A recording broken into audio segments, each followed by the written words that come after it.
মানুষের আকাঙ্ক্ষা এনসিপি গত 18 মাসের আগে যেইভাবে মানুষের আকাঙ্ক্ষা ছিল সেই আকাঙ্ক্ষা বাস্তবায়ন ঘটাতে পারে নাই। দৃশ্যমান কোনো কিছু এখন পর্যন্ত এনসিপি দেখাতে পারে নাই ফরিদপুর জেলায়। আমি মোহাম্মদ হায়দার মোল্লা। গতকাল পর্যন্ত ফরিদপুর জেলা এনসিপির যুগ্ম সদস্য সচিব পদে ছিলাম।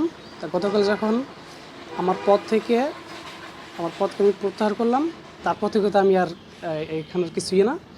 তো যেটা হলো যে আমি যেটা দেখছি গত 1.5 বছরে পুরা ভিউটা দেখে আমি বুঝতে পারলাম যে আমার দ্বারা রাজনীতি না একটা বিষয়, আর এটা হচ্ছে লং প্রসেস, দীর্ঘমেয়াদী একটা বিষয় রাজনীতি। আর মানুষের হচ্ছে নিজের রাজনীতি করতে হলে পাশাপাশি একটা বৈধ একটা ক্যারিয়ার থাকতে হয়, একটা পেশা থাকতে হয়। তখন আমি চাচ্ছি আমার ক্যারিয়ার দিকে যাতে আমি ফিউচারে ফোকাস করতে পারি। গত বেশ কয়েকটা সরকারি চাকরির ভাইভা দিয়েছি, বাট কোনো ভাইভাই আমি পাস করতে পারি নাই। তো এখানে আমার যেটা ধারণা যে আমার সময়টা দেওয়া হচ্ছে না প্রপারলি। যদি আমি সময় দিতে পারি হয়তো আমি যেই চাকরি পেতে চাচ্ছি আল্লাহর রহমতে কোনো একটা সরকারি চাকরি পাবো। আর হচ্ছে আমি আমার নিজের ক্যারিয়ারের উপরেই বেশি ফোকাস দিতে চাই। আর যেটা হলো যে এনসিপি নিয়ে আমি খুব বেশি কিছু বলতে চাই না, তবে যতটুকু বলতে পারেন যে পরামর্শ, সেটা হচ্ছে এনসিপি যেহেতু এটা নতুন দল, তরুণদের দল, এদের গুছাতে অনেক সময় লাগবে, অনেক সময়ের ব্যাপার। যে আদর্শ নিয়ে এনসিপি মাঠে আসছিল, আপনারা হয়তো বা গত 1.5 বছর দেখে থাকবেন এনসিপির একটা জ্বর চলছিল, বাট সে জ্বরটা কিন্তু এখন নাই। এখন যে বিষয়টা, জ্বরটা আসছিল কিসের জন্য আর জ্বরটা চলে গেল কিসের জন্য, এটা প্রত্যেকটা সচেতন মানুষই তারা বুঝতে পারে।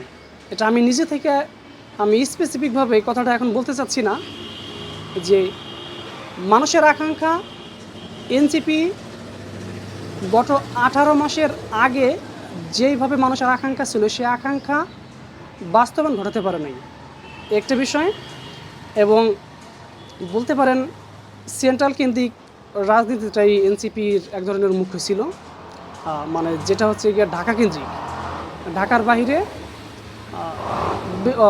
হাতে গোনা বেশ কয়েকজন যারা এনসিপির সেন্ট্রাল লিডার, যেমন হানান মাসুদ ভাইয়া থেকে শুরু করে সার্জিস আলম, হাসান আবদুল্লাহ ভাইয়া, মানে আপনার হচ্ছে টপ যেই কজনকে আমরা মিডিয়ায় দেখি, মানে শুধু তারা তাদের এলাকায় এনসিপি নিয়ে কাজ করছেন খুব করে।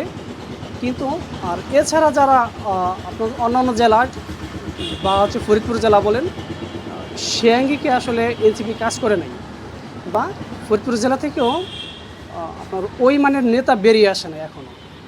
যদি বেরিয়ে আসতো তাহলে অবশ্যই সেটা দৃশ্যমান হতো এবং ফরিদপুরের মানুষ সেটা দেখতে পারত। হ্যাঁ, এই হচ্ছে বিষয়। তাই যেটা হচ্ছে এনসিপির ফরিদপুর জেলা এনসিপির জেলার সাংগঠনিক যে অবস্থানটা আসলে অতটা আপনার হচ্ছে দৃশ্যমান না। যেটা হলো যে কোনো অ্যাক্টিভিটিস যদি ডাকা হয় তাহলে আমাদের অ্যাক্টিভনেসটা ওই আপনার পর্যায়ে থাকে না যেমনটা অন্যান্য দলের থাকে।